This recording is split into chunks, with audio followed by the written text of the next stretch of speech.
I'll need a blindfold to survive the honeymoon. At least his family has money. I overheard my daughter-in-law saying a week before the wedding. She and her friends laughed. I smiled and planned a little surprise for the ceremony. When I showed 300 guests who she really was, panic. I'm glad to have you here. Follow my story until the end, and comment the city you're watching from, so I can see how far my story has reached. I never thought I'd hear my future daughter-in-law talk about me like I was already dead and buried. But there I was, standing frozen behind the kitchen door at my own son's house, listening to words that cut deeper than any knife ever could. I'll need a blindfold to survive the honeymoon, Kaya said, her voice dripping with disgust. At least his family has money. The laughter that followed felt like acid in my ears. 3 young women, all of them beautiful and polished, sitting around my son Cedric's dining table like vultures planning their next meal. I had come to drop off the wedding favors, little silver boxes I'd spent weeks choosing because I wanted everything to be perfect for them. Maureen seems sweet, though, one of her friends said, and for a moment, my heart lifted. Sweet? Kaya's voice turned sharp. She's pathetic. Always trying to insert herself into our plans, always asking if she can help. I swear the woman acts like she's never had a life of her own. My hand tightened around the box of wedding favors. 65 years old, and I felt like that little girl again who got picked last for everything. But Cedric adores her, another friend pointed out. For now, Kaya said, and I could hear the smirk in her voice. Once we're married and settled, I'll slowly start setting boundaries. She won't be babysitting our kids every weekend like she probably expects. I need space from that hovering. Hovering. The word hit me like a slap. Every offer to help, every invitation to dinner, every attempt to build a relationship with the woman my son loved, all of it dismissed as hovering. What about holidays? The first friend asked. We'll alternate. 1 year with them, 1 year traveling somewhere expensive. I've already picked out a few resorts in Europe. Kaya's laugh was cold. Let her spend Christmas with her book club or whatever old ladies do. My legs felt weak. I leaned against the doorframe, trying to process what I was hearing. This wasn't just casual venting about future in-laws. This was calculated. Cruel. Honestly, I don't know how you do it, the second friend said. I could never marry someone I wasn't attracted to. It's not forever, Kaya replied, her tone casual, as if discussing the weather. Cedric's 38 and has never been married. He's so grateful that someone like me wants him that he doesn't ask too many questions. And his family money. Well, that makes a lot of things tolerable. The box of wedding favors slipped from my hands, clattering to the floor. The sound echoed through the kitchen, and the conversation in the dining room stopped abruptly. What was that? Kaya's voice had changed, alert now. Probably just Moose, one friend said, referring to Cedric's cat. You said he knocks things over all the time. I crouched down, frantically gathering the scattered silver boxes, my hands shaking so badly I could barely grip them. 27 years I'd been alone, raising Cedric after his father died in that car accident. 27 years of working 2 jobs, of sacrificing everything to give him the best life I could. And this was what I got in return, a daughter-in-law who saw him as a meal ticket and me as an obstacle. God! I hope the old bat isn't planning some long, sentimental speech at the reception, Kaya continued, apparently satisfied that no one was listening. I've already told Cedric to keep it short. The last thing I need is her going on about what a wonderful son he is and how blessed I am to have him. But I was blessed to have him. Cedric was everything to me. My only child, my greatest achievement, the center of my world since the day he was born. How could she not see what an incredible man he was? You're terrible, one of her friends giggled. But honestly, if I were marrying into money, I'd probably feel the same way. The house alone is worth over $800,000, Kaya said, and I could hear papers rustling. Plus, there's the lake house that's been in his family for generations. When Maureen dies, it all goes to Cedric, to us. When I die, she was already planning for my death, calculating what she'd inherit. I pressed my back against the wall, feeling tears start to burn behind my eyes. What if she lives for 20 more years? another friend asked. Then we'll just have to be patient, Kaya said. But honestly, she doesn't seem like the type to take care of herself. All that stress eating and sitting around reading romance novels. I give her 10 years, maybe 15 if she's unlucky. I had to cover my mouth to keep from making a sound. The cruelty was breathtaking. I thought about all the dinners I'd cooked for them, all the wedding planning sessions where I'd bitten my tongue when Kaya insisted on the most expensive options. I thought about the $5,000 I'd secretly given Cedric to help pay for her engagement ring because I wanted her to have something beautiful. The wedding alone is costing them $50,000, Kaya continued. I made sure we went all out. If Maureen wants to play mother of the groom, she can pay like $50,000. Most of it coming from the inheritance I'd received when my own mother passed 2 years ago. Money I'd planned to use for retirement, for maybe finally taking that trip to Ireland I'd dreamed about since I was young. Instead, I'd given it gladly because I thought I was helping my son marry the love of his life. You're going to hell, one friend said, but she was laughing. Probably, Kaya agreed, but I'll be rich in hell. I heard chairs scraping against the floor and realized they were getting up. Panic shot through me as I scrambled to collect the remaining wedding favors, shoving them back into the box with shaking hands. I had to get out of there before they saw me, before they realized I'd heard everything. The back door seemed miles away as I crept through the kitchen, my heart pounding so loud I was sure they could hear it. Just as I reached for the handle, I heard Kaya's voice getting closer. I should probably call Cedric and remind him about the rehearsal dinner tomorrow. God knows his mother will want to give some embarrassing toast about how proud she is. I slipped out the door just in time, closing it softly behind me. The afternoon sun felt harsh against my face as I stumbled toward my car, clutching the box of wedding favors like a shield. My hands were shaking so badly I could barely get the key in the ignition. As I drove home, her words kept echoing in my mind. Pathetic. Hovering. 10 years if she's unlucky. Every kindness I'd shown, every effort I'd made to welcome her into our family, had been noted and dismissed with contempt. By the time I reached my small house, the same one where I'd raised Cedric, where every room held memories of his childhood, the tears were flowing freely. I sat in my driveway for a long time, unable to move, unable to process the magnitude of what I'd discovered. Tomorrow was the rehearsal dinner. In 2 days, my son would marry a woman who saw him as nothing more than a paycheck, and me as an inconvenience to be tolerated until I died. And there wasn't a damn thing I could do about it without destroying the most important relationship in my life. Or was there? I spent that entire night staring at the ceiling, Kaya's words playing on repeat in my mind like a broken record. By dawn, I'd made a decision that would have seemed impossible just 24 hours earlier. I was going to find out exactly who my son was about to marry. The rehearsal dinner was torture.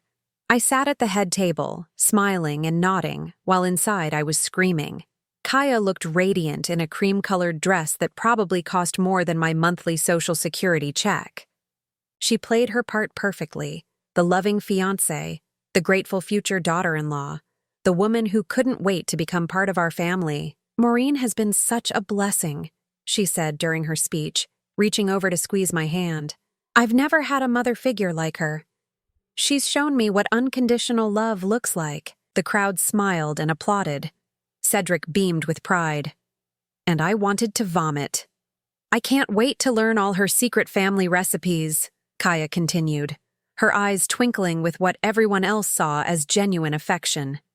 And I hope she'll teach me how to garden like she does. I want our children to grow up knowing their grandmother's love the same way Cedric did. Our children. She'd already decided I wouldn't be part of their lives, but here she was, performing for an audience. The applause grew louder, and I forced myself to smile, to play along with this elaborate charade. After dinner, when everyone was mingling and laughing, I overheard Kaya talking to her maid of honor near the bar. 2 more days, the friend said. Are you nervous? About what? Marrying Cedric? Kaya laughed softly. Please. The hard part was getting him to propose. Now it's just paperwork. I pretended to be looking at the floral arrangements while my heart hammered against my ribs. Even here, surrounded by wedding guests and family, she couldn't help herself. What about his mom? She seems to really love you. She's harmless, Kaya replied, adjusting her necklace. A little clingy, but that's what happens when women don't have their own lives. She'll back off once I start setting boundaries. The next morning, I did something I never thought I'd do in my 65 years on this earth. I hired a private investigator. Margaret Chen had been recommended by my neighbor's son, who'd used her services during his messy divorce. She worked out of a small office above a coffee shop downtown, and when I called to make an appointment, she didn't ask many questions. I need to know about someone, I told her when we met that afternoon. Everything. Her background, her past relationships, her financial situation. Whatever you can find. Margaret was probably in her 40s, with kind eyes and the no-nonsense demeanor of someone who'd heard every story twice. She didn't judge when I explained the situation, just took notes and asked practical questions. "How much time do we have?" she asked. "The wedding is tomorrow." Her eyebrows shot up. "That's not much time for a thorough investigation." "I know," I said, my voice steadier than I felt. "But I need something, anything that might help my son see who he's really marrying." Margaret leaned back in her chair, studying me. "Mrs. Patterson, I have to ask, are you sure you want to go down this road? Sometimes the truth is harder to live with than the uncertainty." I thought about Kaya's laugh when she talked about my death, about the way she'd calculated my life expectancy like I was a stock investment. "I'm sure." "All right then. I'll need her full name, date of birth if you have it, previous addresses, employment history, anything you can give me." I pulled out a folder I'd prepared. Kaya Michelle Brennan, 26 years old. She told Cedric she grew up in Portland, went to Portland State University for marketing. She's been working at a boutique marketing firm downtown for the past 3 years. Margaret flipped through the information I'd gathered. "This is good. What about social media?" "I don't really understand all that," I admitted. "Don't worry, I do." She made more notes. "I'll start with public records and work backwards. If there's something to find, I'll find it." "What kind of something?" "Criminal background, previous marriages, financial problems, employment gaps, inconsistencies in her story." Margaret looked up from her notes. "You said she's marrying your son tomorrow. Has she shown any red flags before this?" I thought about it carefully. She's expensive, always wanting the best of everything. And she doesn't seem to have much family, just her parents coming to the wedding, no siblings, hardly any relatives. When I asked about it, she said they weren't close. That could be innocent, but it's worth looking into. Margaret closed her notebook. "I'll work through the night if I have to. Can you delay the wedding if I find something?" "I don't know," I said honestly. Cedric is so in love with her. If I try to stop the wedding without proof, he'll never forgive me. And if you don't try to stop it and she destroys his life? The question hung in the air between us. I thought about my son's face when he talked about Kaya, the way his whole world lit up when she walked into a room. He'd waited so long to find love, had started to believe it might never happen for him. How could I be the one to shatter that? "Find me the proof," I said finally. "Whatever it takes." Margaret's call came at 6 in the morning. I'd been awake for hours anyway, pacing my kitchen and drinking coffee, watching the sunrise on what was supposed to be one of the happiest days of my life.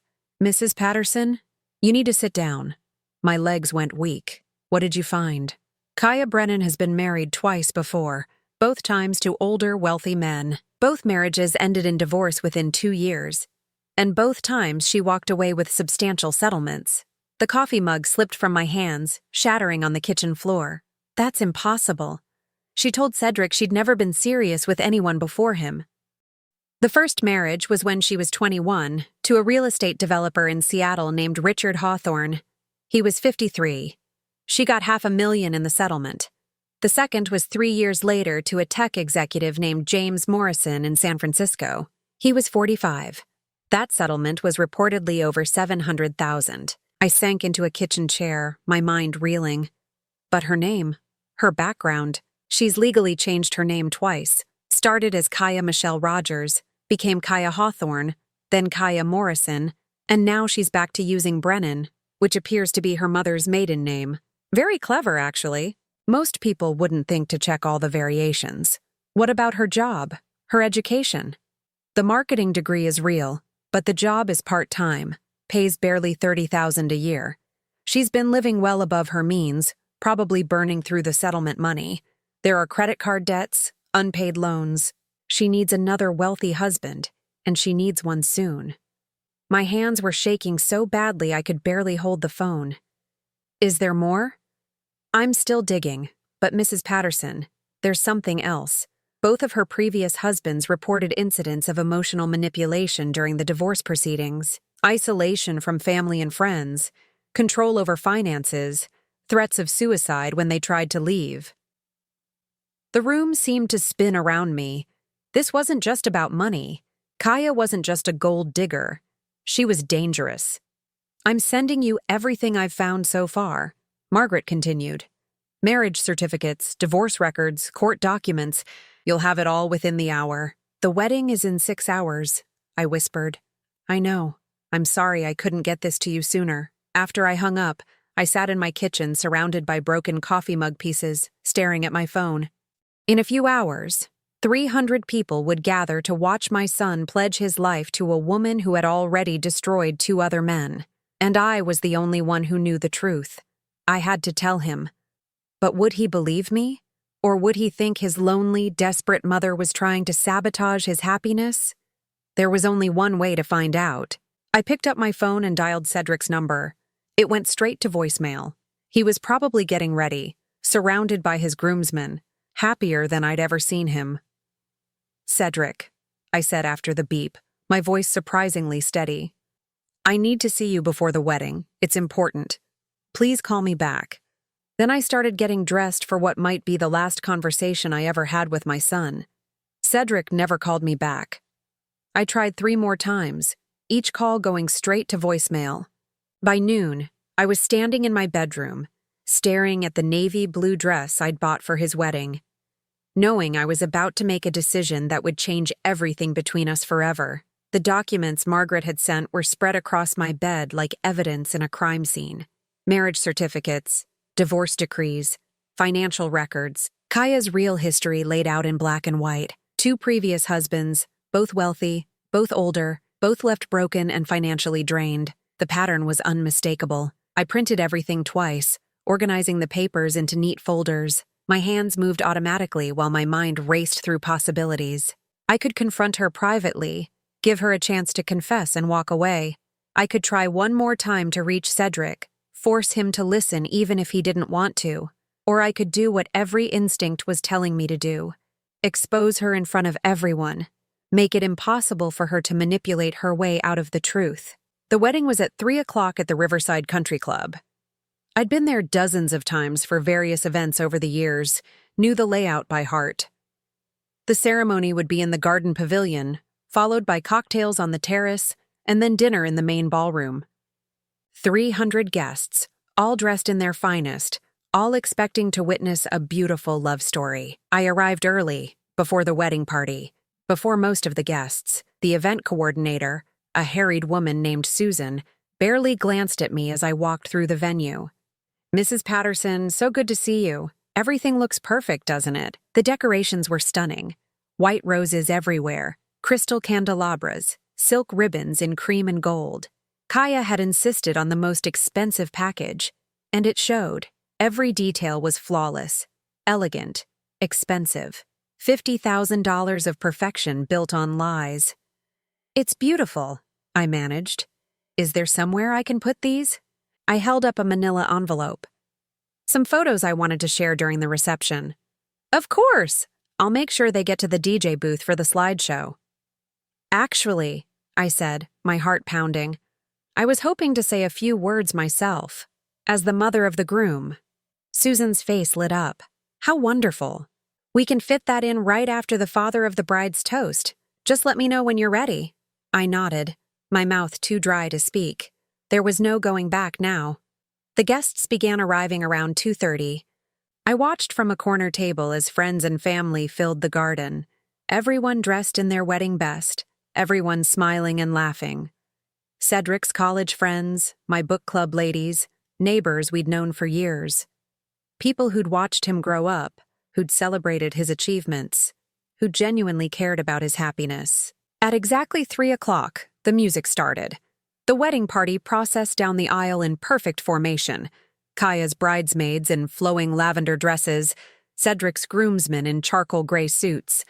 Then came Kaya herself, radiant in an elaborate gown that probably cost more than my car, her father beaming with pride beside her. She looked like a fairy tale princess, beautiful, glowing, every inch the perfect bride. If I hadn't heard her cruel words with my own ears, if I didn't have a folder full of evidence about her past, I might have been fooled too. Cedric's face when he saw her broke my heart. Pure joy, absolute adoration. The look of a man who thought he'd won the lottery of love. He'd waited 38 years for this moment, and he believed with every fiber of his being that he was marrying his soulmate. The ceremony was beautiful. They'd written their own vows, and Kaya's performance was flawless. She spoke about finding her home in Cedric's heart, about being grateful for his mother's acceptance, about building a life filled with love and family. Her voice trembled with emotion. Tears glistened in her eyes, and I watched 300 people fall completely under her spell. "I promise to love you through every season of our lives," she said, looking directly into Cedric's eyes. "In sickness and in health, in prosperity and in struggle, until death do us part." The same promises she'd made to Richard Hawthorne, the same words she'd spoken to James Morrison. Both men probably believed her just as completely as Cedric did now. When the officiant pronounced them husband and wife, the crowd erupted in applause. Kaya threw her arms around Cedric's neck, kissing him with what looked like passionate love, but what I now knew was calculated performance. The cocktail hour passed in a blur. I smiled and accepted congratulations, made small talk about how beautiful everything was, how happy Cedric looked. Inside, I was dying. Every moment that passed was another moment of Kaya cementing her place in my son's life, another step toward the destruction I knew was coming. Dinner was served at 6:00. I sat at the head table, just 3 seats away from the happy couple, watching Kaya charm everyone around her. She laughed at the right moments, complimented the right people, played the role of grateful new daughter-in-law with Academy Award precision. The toasts began after the main course. Cedric's best man told embarrassing college stories. Kaya's maid of honor gushed about their friendship. Her father spoke about gaining a son.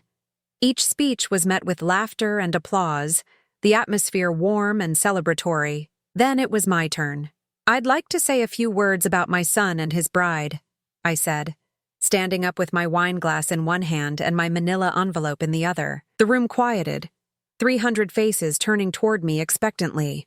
At the head table, Cedric smiled encouragingly. Kaya's expression was perfectly composed, but I caught something in her eyes, a flicker of wariness, as if some instinct was warning her of danger. 38 years ago, I held my newborn son in my arms and wondered what kind of man he would become. I began, my voice steadier than I felt. "I'm proud to say that Cedric has grown into someone with integrity, compassion, and an open heart. Sometimes too open." A few people chuckled. Cedric's smile widened. When he told me he'd met someone special, I was thrilled. When he said he wanted to marry her, I was overjoyed. A mother's greatest wish is to see her child find happiness. I paused, looking directly at Kaya. Her smile had frozen on her face. But a mother's greatest responsibility is to protect her child from harm, even when that harm comes disguised as love. The energy in the room shifted. People looked confused, uncertain. At the head table, Cedric's smile was fading. "Kaya," I said, opening my envelope, "would you like to tell everyone about your first husband, Richard Hawthorne? Or should I?" The silence that followed was deafening. Kaya went completely white, her hand gripping her wine glass so tightly I thought it might shatter. Cedric looked between us, his expression shifting from confusion to alarm. "Mom," he said quietly, "what are you doing?" "I'm saving your life," I replied, pulling out the first document. Richard was 53 when he married Kaya. She was 21. The marriage lasted 18 months before she filed for divorce, claiming emotional abuse. She walked away with $500,000. Gasps rippled through the crowd. Someone dropped a fork. At the head table, Kaya started to stand, but her maid of honor grabbed her arm, pulling her back down. Then there was James Morrison, I continued, my voice growing stronger. 45 years old, tech executive in San Francisco. Another older man, another substantial settlement. $700,000 this time. "Stop," Kaya whispered, but her voice was barely audible. "She's been married twice before, Cedric. Twice. Both times to wealthy older men, both times ending in divorce settlements that left her financially secure. Until the money ran out and she needed another husband." The room erupted. Guests turned to each other in shock, voices rising in disbelief and outrage. At the head table, chaos reigned. Kaya's parents looked horrified, her bridesmaids confused and embarrassed. And Cedric. Cedric looked like I'd physically struck him. His face had gone ashen, his eyes wide with a combination of shock and betrayal that made my heart break for him. "You're lying," Kaya said, finally finding her voice. She stood up, her composure cracking. "She's lying. This is all lies." I held up the marriage certificates, the divorce decrees. "Public record, Kaya. Or should I call you Mrs. Hawthorne? Mrs. Morrison? You've used so many names. It's hard to keep track." Security was moving toward me now, but it was too late. The damage was done. 300 wedding guests had heard the truth, seen the evidence. There was no way to spin this, no way to manipulate her way out of it. "Cedric," Kaya turned to him desperately, tears streaming down her face. "Please, you have to believe me. She's trying to destroy us." But Cedric wasn't looking at her anymore. He was staring at the documents in my hands, his world crumbling around him in real time. "Is it true?" he asked quietly. Kaya opened her mouth, closed it, opened it again. For the first time since I'd known her, she had no words, no clever manipulation, no performance to hide behind. "Cedric, I can explain. Is it true?" he repeated, his voice breaking. She looked around the room, at 300 faces staring at her in horror and disgust, at her new husband whose trust she'd just lost forever, at the perfect wedding that had turned into her worst nightmare, and then she ran. She gathered up her elaborate dress and ran from the ballroom, leaving behind her new husband, her humiliated parents, and the ruins of the most expensive lie she'd ever told. The silence that followed her exit was absolute. 300 people sat frozen, trying to process what they'd just witnessed. At the head table, Cedric still hadn't moved, still hadn't spoken. Finally, he looked at me. And in his eyes, I saw something that made my victory feel like the most devastating loss of my life. He didn't look grateful. He didn't look relieved. He looked at me like I was a stranger who had just destroyed his entire world. The weeks that followed were the longest of my life. Cedric moved out of his house the day after the wedding. Not back home with me, not to a friend's place, to a furnished apartment across town where I couldn't find him, couldn't reach him, couldn't explain why I'd done what I did. He changed his phone number, blocked me on every form of social media I barely understood. When I drove to his office, the receptionist told me he'd requested that I not be allowed up to see him. My own son had me banned from his workplace like I was some kind of stalker. The silence was devastating. For 38 years, we'd talked almost every day. Even during his teenage rebellion, even when he went away to college, we'd maintained that connection. Now there was nothing but an empty void where my relationship with my son used to be. The worst part was knowing I'd done the right thing. The evidence was irrefutable. Kaya had been planning to use him, to isolate him from me, to take whatever she could and move on to her next victim. I'd saved him from years of manipulation and financial ruin. But try explaining that to a man whose wedding day had been turned into a public humiliation. Margaret Chen called every few days with updates. Kaya had left town immediately after the wedding, but not before attempting one last con. She'd gone to Cedric's bank the Monday after the ceremony, claiming to be his wife and trying to access his accounts. When that failed, she'd shown up at his house with a moving truck, attempting to take furniture and artwork she claimed were wedding gifts. "She's desperate," Margaret told me during one of our conversations. "My sources say she's deeply in debt. Credit cards, personal loans, even money borrowed from family. She needed this marriage to work." "What about the previous husbands?" I asked. "Have you been able to contact them?" Richard Hawthorne was willing to talk, off the record. He confirmed everything we found. Said Kaya systematically isolated him from his children from his first marriage, convinced him his friends were jealous of their relationship, made him feel guilty for spending money on anyone but her. By the time he realized what was happening, she'd convinced him to put her name on several accounts and investments. I closed my eyes, imagining Cedric going through the same manipulation. What about James Morrison? Harder to reach, but his divorce attorney was very forthcoming. Apparently, Kaya claimed she was pregnant during their separation proceedings, used it to negotiate a larger settlement. Turned out to be false, but by then the papers were signed. The pregnancy lie hit me like a physical blow. How long before Kaya would have pulled that trick on Cedric? How many ways had I actually saved him that he'd never know about? 3 weeks after the wedding, Kaya made one last desperate attempt to salvage the situation. She showed up at my door on a Tuesday evening, no longer the polished manipulator I'd come to know. Her hair was unwashed, her clothes wrinkled, her makeup smudged. She looked like someone who'd been sleeping in her car. "Please," she said when I opened the door, not even bothering with false pleasantries anymore. "I need to talk to Cedric. He won't take my calls." "I can't help you with that," I said, starting to close the door. "Wait!" She put her hand against the doorframe. "You've already destroyed everything. What more do you want?" "I want you to leave my son alone. He loves me." The desperation in her voice was raw, real in a way her previous performances had never been. "Whatever you think you know about me, whatever you think I was planning, none of that matters because he loves me. And you love his bank account." Her face twisted with rage. "You bitter old woman. You couldn't stand that someone young and beautiful wanted your precious son, so you sabotaged us." "I heard you," I said quietly. "Before the wedding, at his house.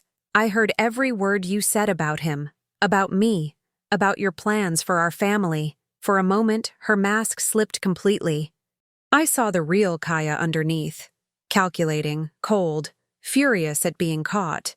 Then she seemed to remember that she was supposed to be the victim here. "I was upset," she said, switching back to a pleading tone. "Wedding stress makes people say things they don't mean. I never would have hurt Cedric." "You already were hurting him. You just hadn't finished the job yet." She stared at me for a long moment, and I could see her weighing her options, trying to figure out if there was any angle left to play. Finally, her shoulders sagged in defeat. "He was my last chance," she said quietly. "Do you understand that? I'm 26 years old and I've already burned through every option. No one else is going to want me after this." The admission was probably the most honest thing she'd ever said to me. And despite everything she'd done, despite the cruel words and calculated manipulations, I felt a flicker of pity for her. "That's not my problem," I said, and closed the door. But even getting rid of Kaya didn't solve the real problem. Cedric still wouldn't speak to me, wouldn't return my calls, wouldn't answer my letters, wouldn't respond to messages passed through mutual friends. As far as he was concerned, I'd committed an unforgivable betrayal. 4 weeks after the wedding, I finally swallowed my pride and reached out to his best man, David. We'd known each other for years through Cedric, and I hoped he might be willing to act as an intermediary. "He's not doing well, Mrs. Patterson," David told me over coffee at a diner near his office. "He won't admit it, but this whole thing has destroyed him. Not just the humiliation of the wedding, but finding out that someone he trusted could lie to him so completely. What about the evidence? Doesn't he understand that I was protecting him?" David stirred his coffee slowly, choosing his words carefully. He understands that Kaya lied about her past, but he thinks you should have come to him privately, given him a chance to confront her himself. He feels like you made the decision for him, took away his choice. And if she'd convinced him I was lying? If she'd manipulated him into cutting me out of his life anyway? Maybe, but that would have been his choice to make. David looked up at me with sympathetic eyes. Cedric feels like you humiliated him in front of everyone he cares about. All those people saw him get played for a fool. That's not something a man gets over easily. I understood the logic, but it didn't make the pain any less. I couldn't risk her destroying him, David.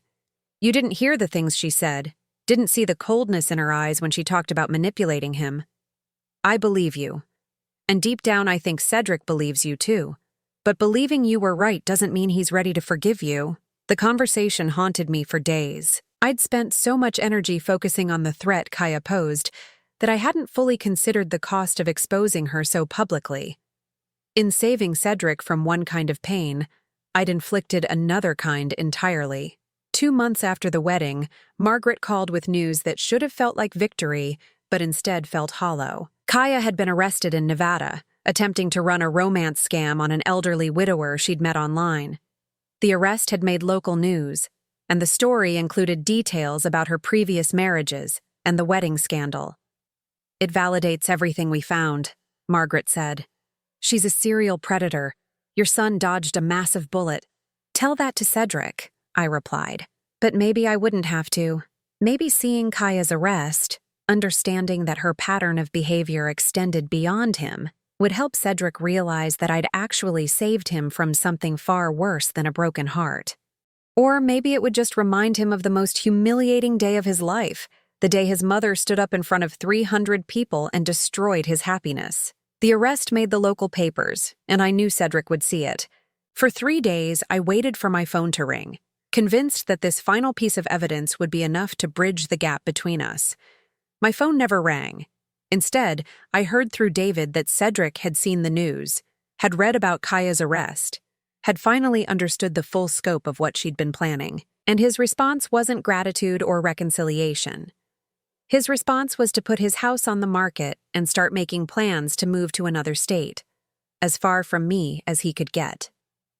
I sat in my kitchen, staring at the newspaper article about Kaya's arrest, and realized that sometimes doing the right thing costs you everything. I'd saved my son from a predator, but I'd lost my son in the process, and I didn't know if there was any way to get him back. 4 months after the wedding that never was, I learned that sometimes the truth takes time to settle into a person's bones. Sometimes even the most obvious evidence needs to marinate in reality before it can overcome the sting of wounded pride. I was in my garden, pulling weeds that seemed to multiply faster than I could remove them, when David's car pulled into my driveway. It was a Thursday afternoon in late October, and the autumn air carried that sharp bite that promised winter wasn't far behind.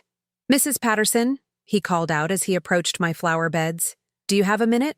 I sat back on my heels, wiping dirt from my hands with an old towel. David looked different somehow, more serious, less of the easygoing man I'd known for years through Cedric's friendship. "Of course. Is everything all right?" "That depends on how you look at it." He glanced toward my house. "Can we talk inside? This is going to take a while." My heart started racing as we settled at my kitchen table. David accepted my offer of coffee but didn't touch it once I'd poured it. Instead, he sat there turning the mug around and around in his hands, like he was trying to figure out where to start. "Cedric doesn't know I'm here," he said finally. "And he'd probably never speak to me again if he found out. But I can't keep watching him destroy himself over this. Is he all right?" The question came out sharper than I'd intended. 4 months of worry compressed into 3 words. "No, he's not all right. He's been living like a ghost, Maureen. Goes to work, comes home to that sterile apartment, doesn't see friends, doesn't date, barely eats. It's like he's punishing himself for being fooled by Kaya." I closed my eyes, feeling the familiar stab of guilt that had become my constant companion. I never meant for him to feel humiliated. I know that, and deep down, I think he knows that too.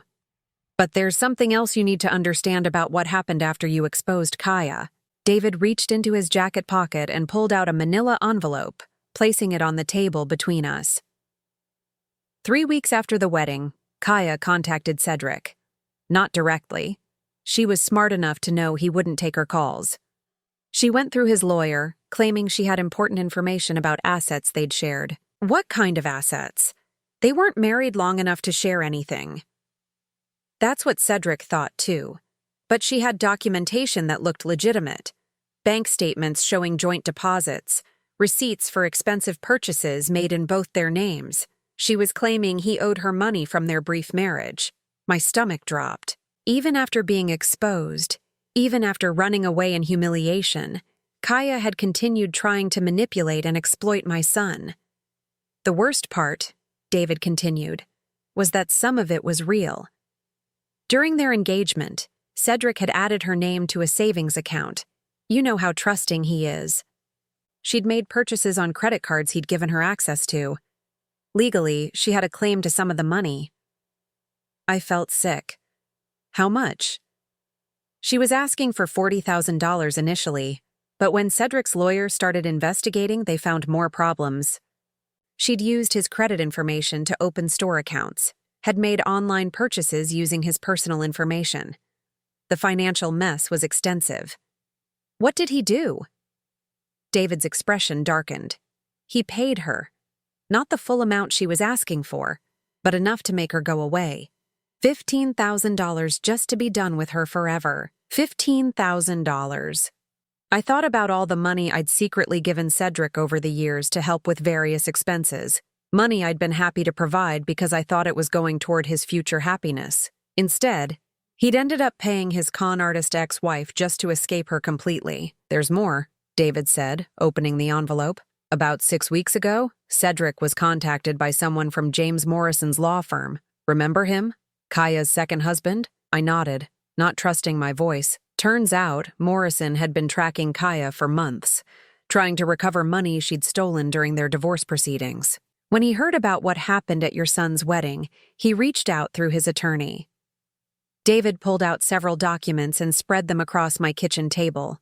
Bank records, credit reports, legal filings, a paper trail of financial manipulation that made my earlier investigation look superficial. Morrison lost over $100,000 beyond the settlement he'd agreed to, David explained. Money she'd transferred out of joint accounts, purchases she'd made using his business credit cards, even a car loan she'd taken out in his name. She'd been systematically draining his resources for months before he figured out what was happening. I stared at the papers, my hands trembling slightly. And Cedric saw all of this? Every document. Morrison's lawyer wanted to warn him about what to watch for. What kinds of financial traps Kaya might have set during their engagement. That's when Cedric realized how much worse it could have been. The kitchen fell silent except for the ticking of my old clock on the wall. I thought about Kaya's calculated cruelty, her plans to isolate Cedric from his family, her casual discussion of my death as a financial windfall. What would she have done to him over months or years of marriage? There's something else, David said quietly. Morrison told Cedric about the pregnancy lie, how Kaya claimed to be carrying his child during their divorce proceedings, used it to negotiate a larger settlement. When it turned out to be false, Morrison said he felt like the biggest fool who ever lived. My breath caught. Did she try that with Cedric? No, but only because she never got the chance. Morrison's lawyer thinks she was building up to it. That was probably going to be her next move if the marriage had lasted a few more months. I closed my eyes, imagining Cedric's reaction to learning about that particular manipulation. The thought of Kaya using the promise of children, something Cedric had always wanted desperately, as a weapon made me feel physically ill. Why are you telling me this, David? He gathered up the papers, sliding them back into the envelope. Because Cedric finally understands what you saved him from. Not just the money, not just the humiliation. You saved him from years of psychological torture by someone who saw him as nothing more than a mark to be exploited. Then, why won't he talk to me? David sighed, running a hand through his hair. Pride, mostly. And shame. He's embarrassed that he fell for her act so completely, embarrassed that his 65-year-old mother saw through her when he couldn't. He feels like an idiot, and admitting you were right means admitting just how wrong he was. So what do? I can't force him to forgive me. Actually, there's something else you should know. David pulled out his phone, scrolling through what looked like text messages. Yesterday, Cedric asked me if I thought you'd ever forgive him. My heart stopped. Forgive him? For what? For not believing you. For cutting you out of his life when you were trying to protect him. For choosing Kaya over his own mother. David looked up from his phone. He's not angry at you anymore, Maureen. He's angry at himself. The revelation hit me like a physical blow. All these months I'd been torturing myself with guilt over humiliating him, over choosing the wrong way to expose Kaya. But he'd been torturing himself with guilt over not seeing through her manipulation, over rejecting the one person who'd truly been looking out for his welfare. He wants to come home, David continued, but he doesn't know how. He's convinced you must hate him for putting you through all this, for believing Kaya over you, for making you feel like you had to choose between protecting him and preserving your relationship with him. I felt tears starting to burn behind my eyes. I could never hate him. He's my son.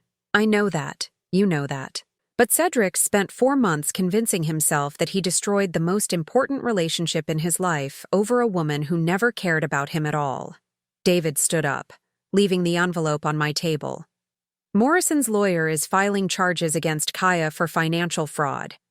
There's going to be a trial, and Cedric will probably have to testify about what she did to him. It's going to bring up all the humiliation again, make him relive the whole mess. Will he be all right? That depends on whether he has his family supporting him. David headed toward the door, then paused. For what it's worth, Maureen, every person at that wedding has figured out by now that you were the hero of the story. You might have embarrassed him in the moment, but you saved him from something infinitely worse. After David left, I sat at my kitchen table staring at the envelope full of evidence, thinking about my son sitting alone in his sterile apartment, convinced that his mother would never forgive him for falling victim to a professional manipulator. The irony was overwhelming. We'd both been suffering for months, both convinced the other could never forgive us, both too proud or too scared to make the first move toward reconciliation. But maybe, just maybe, it wasn't too late to bridge the gap that Kaya's poison had created between us. I picked up my phone and dialed a number I'd memorized but hadn't called in months. It went straight to voicemail, just like it had dozens of times before. But this time, I knew he might actually listen to the message. Cedric, I said after the beep, my voice steady despite the tears streaming down my face. I know you probably don't want to hear from me, but I need you to know something. I don't care how long it takes. I don't care what I have to do. I will never stop loving you, and I will never stop fighting for our family. You're my son, and nothing will ever change that. Come home when you're ready. I'll be here. I hung up and waited. For the first time in 4 months, I had hope.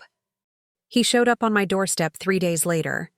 I was making dinner, pot roast with potatoes and carrots, the same meal I'd cooked every Sunday when he was growing up, when I heard a car in the driveway. Something about the sound of the engine made me look out the window, and there was Cedric's sedan, parked behind my old Honda like he'd never been away. My hands were shaking as I wiped them on my apron and walked to the front door. Through the glass, I could see him standing on my porch, shifting his weight from foot to foot the way he used to do as a child when he was nervous about something. 4 months of silence stretched between us like a chasm, and suddenly I didn't know what to say to my own son. I opened the door, and we stared at each other for a long moment. He looked thinner than I remembered, older somehow, with lines around his eyes that hadn't been there before the wedding. His hair needed cutting, and his clothes hung loosely on his frame like he'd lost weight and hadn't bothered to buy anything that fit properly. "Hi, Mom," he said quietly. "Hi, sweetheart." Neither of us moved for several seconds. Then Cedric's composure cracked, and I watched my 38-year-old son's face crumple like he was 8 years old again. "I'm so sorry," he whispered, and then he was in my arms, holding me so tightly I could barely breathe. I held him back just as fiercely, feeling 4 months of worry and grief and desperate love pour out of me all at once. He was taller than me now, had been since high school, but in that moment he felt like my little boy again, seeking comfort from the one person who'd always been in his corner. "I'm sorry too," I said into his shoulder. "I'm sorry I embarrassed you. I'm sorry I took the choice away from you. I'm sorry I hurt you when I was trying to protect you." "Don't," he said, pulling back to look at me. His eyes were red with tears he was trying not to shed. "Don't apologize for saving my life." We went inside, and I made him sit at the kitchen table while I fussed around getting him coffee and a plate of cookies, needing to do something with my hands to keep from falling apart completely. The normalcy of it, serving my son snacks in my kitchen, felt surreal after so many months of silence. "David told me he came to see you," Cedric said, wrapping his hands around his coffee mug like he was trying to warm himself from the inside out. "He was worried about you. He should have been worried about you too. God, Mom, what I put you through." He shook his head. "All those months of not returning your calls, not reading your letters. You must have thought I hated you." "I thought you had every right to hate me," I said, sitting down across from him. "I destroyed your wedding day. I humiliated you in front of everyone you cared about. You exposed a con artist who was planning to ruin my life." His voice was firm, matter of fact. "Do you have any idea what she was going to do to me? What she'd already started doing?" I thought about the documents David had shown me, the evidence of Kaya's systematic financial manipulation of her previous husbands. Some of it. Cedric reached into his jacket pocket and pulled out a folded piece of paper. "I found this in her things after she ran off. She'd left some clothes at my house, and when I was packing them up to donate, this fell out of a jewelry box." He unfolded the paper and slid it across the table to me. It was a handwritten list in Kaya's neat cursive, titled C Phase 1. Below that were bullet points that made my blood run cold. Get name on bank accounts. Done.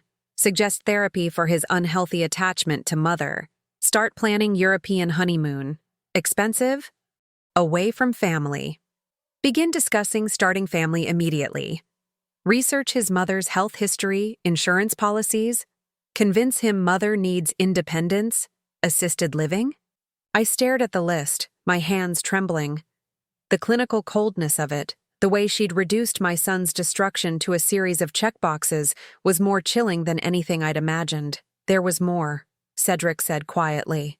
"Notes about my work colleagues, my friends, people she thought were negative influences that needed to be gradually eliminated from my social circle. She had a whole strategy for isolating me from anyone who might have questioned her motives."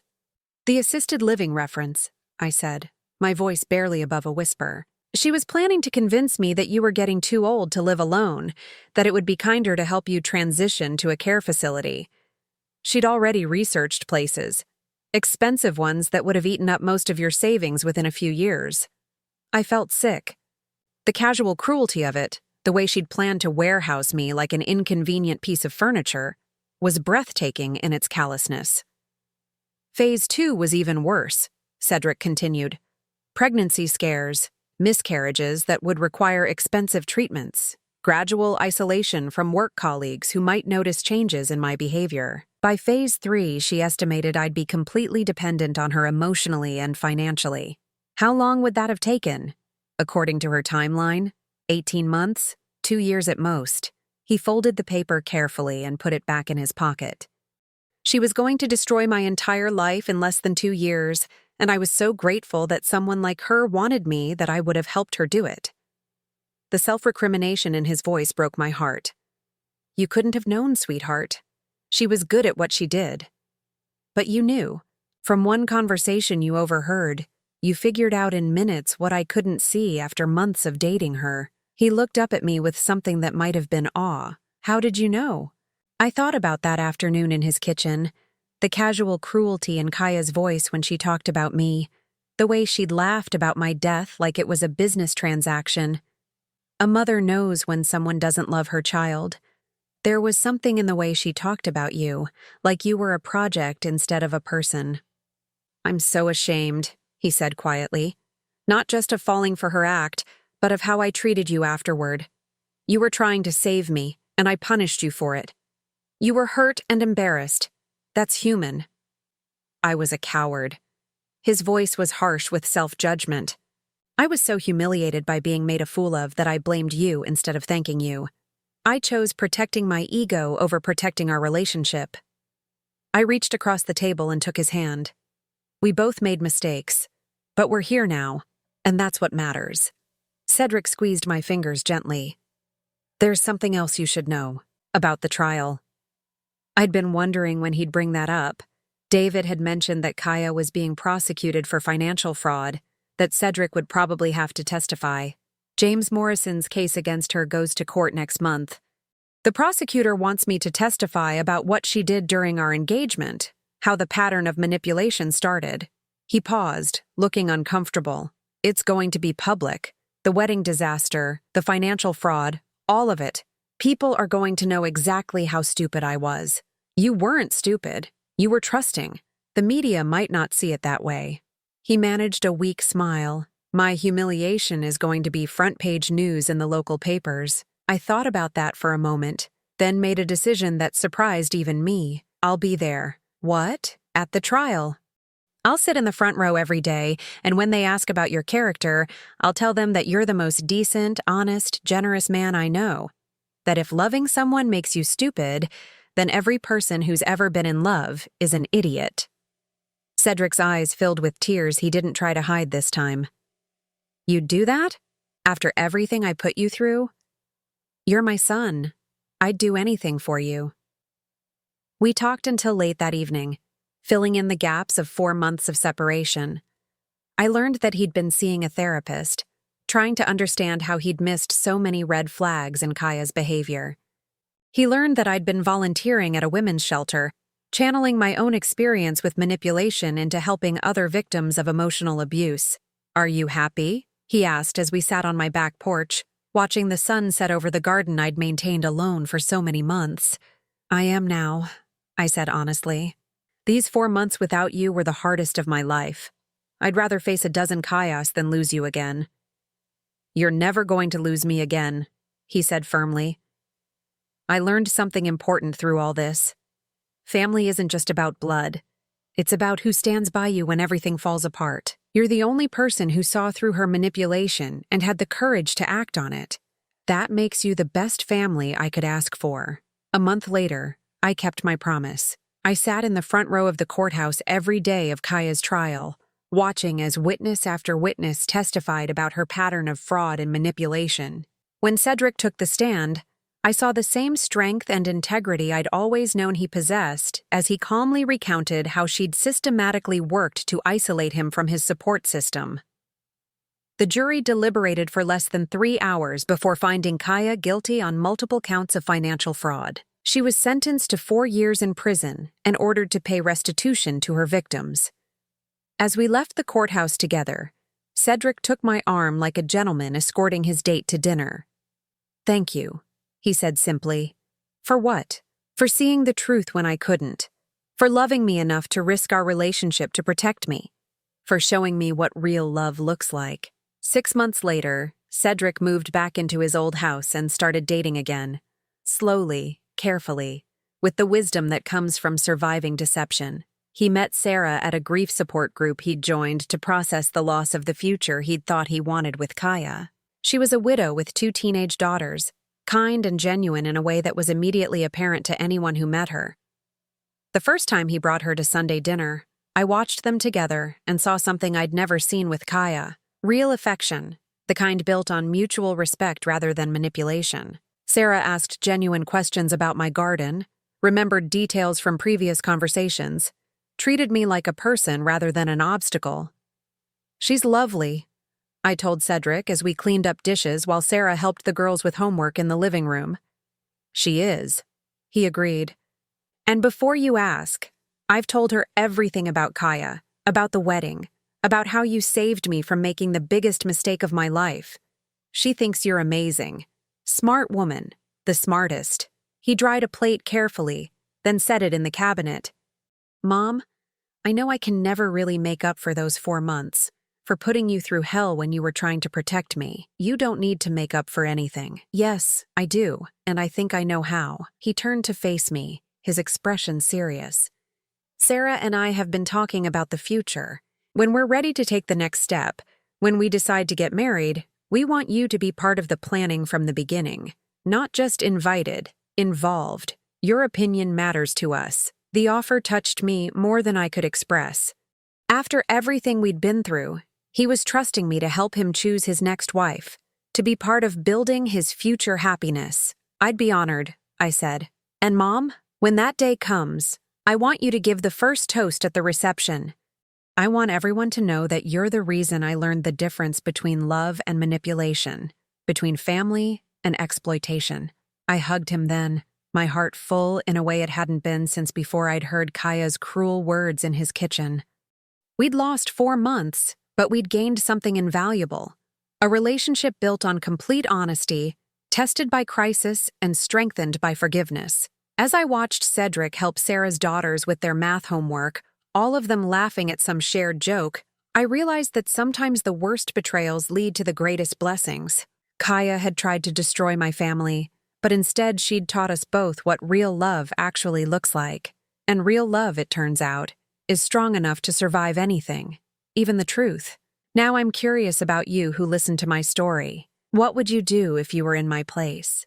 Have you ever been through something similar? Comment below. And meanwhile, I'm leaving on the final screen 2 other stories that are channel favorites, and they will definitely surprise you. Thank you for watching until here.